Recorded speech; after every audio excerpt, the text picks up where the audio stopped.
Selanjutnya dari Ibu Dini Aryati Putri selaku Direktur Programming RCTI, silakan Bu. Assalamualaikum warahmatullahi wabarakatuh.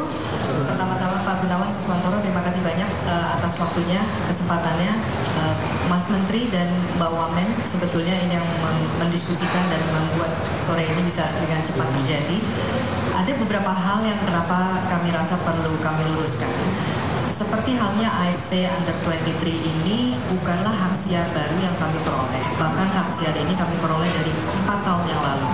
Kenapa? Kalau ada pertanyaan di pertandingan-pertandingan awal, kenapa tidak ada himbauan soal itu? Karena menurut kami mendorong nonton bareng itu sangat penting. Apalagi melihat performance timnas yang luar biasa. Saya rasa kita semua bangga dan kita semua mau memberikan dukungan itu. Tapi melihat yang terjadi di pertandingan terakhir, kemudian kami memutuskan harus ada himbauan yang keluar. Kenapa? Karena di lapangan kami menemukan banyaknya kejadian di mana ada pihak-pihak tertentu yang menyalahgunakan dengan mengatasnamakan baik MNC maupun pihak lain, misalnya PSSI, di mana mereka menjual hak untuk melakukan nonton bareng ke mal-mal maupun ke sponsor tanpa memiliki atau mendapatkan persetujuan langsung dari MNC sebagai pemilik hak siar. Sehingga hal ini membahayakan bukan hanya untuk orang yang memang membayar kepada pihak-pihak yang dimintakan uang, tapi juga pertanggungjawaban kami terhadap pemilik hak siar yang sesungguhnya dari luar negeri. Sebagai contoh, saya izin Pak Gunawan, memang ini harus kami munculkan dan ini sudah kami diskusikan dengan teman-teman di PSSI. Dari pagi pun saya sudah berkomunikasi dengan Bapak Arya Sinulinga, sebelumnya pun juga dengan Mas Marshall dari PSSI. Ini adalah salah satu contoh untuk diketahui. Ada sertifikat misalnya dikeluarkan seperti ini, dan di sini ada tulisannya PSSI dan mereka melakukan nonton bareng.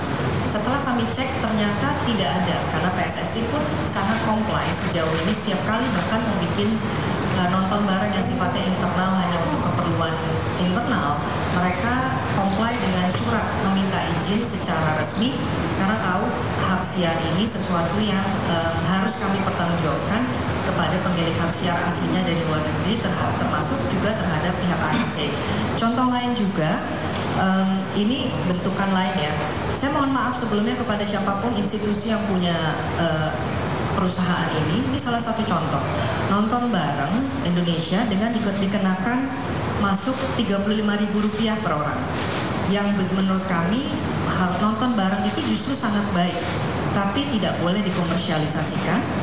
Karena kalau akan dikomersialisasikan mereka harus kembali kepada kami, karena kami juga ada kerjasama sponsor-sponsor tertentu dan kami harus kembali lagi mempertanggungjawabkan ini kepada pihak pemberi hak siar ataupun pada AFC.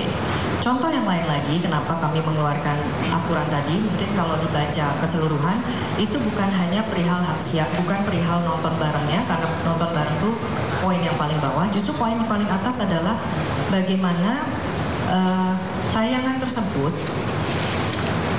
bisa dimunculkan melalui sosial media. Mereka menayangkan secara live pertandingan tersebut melalui baik itu Twitter atau sekarang disebut X ya, kemudian Facebook dan lain-lain.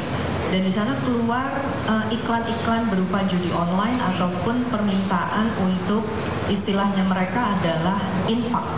Dan di situ ada QR untuk mereka memberikan uangnya. Karena keadaan tersebut, kami merasa harus sesegera mungkin mengeluarkan informasi tersebut supaya tidak merugikan lebih banyak lagi pihak, sehingga di sini pun kami sampaikan permintaan untuk nonton bareng itu sifatnya adalah gratis. Yang perlu dilakukan adalah mengajukan permintaannya supaya kami pun melaporkan ini kepada pihak pemberi hak siar kepada kami maupun AFC. Berapa titik di Indonesia yang melakukan nonton bareng? Berapa estimasi orang yang melakukan nonton bareng? Sehingga ini informasi-informasi yang penting untuk kami sampaikan. Saya rasa kami semua berharap Indonesia akan perform semakin baik dan kita juga harus belajar dan bersiap-siap. Karena suatu saat begitu Indonesia masuk ke Piala Dunia, aturan-aturan ini jauh lebih ketat dan kita harus menyampaikan ini dari sekarang. Saya rasa itu dari kami mengenai penjelasannya. Kalau ada yang mau ditanyakan silakan atau saya kembalikan ke Pak Gunawan Suwarsono. Terima kasih Pak.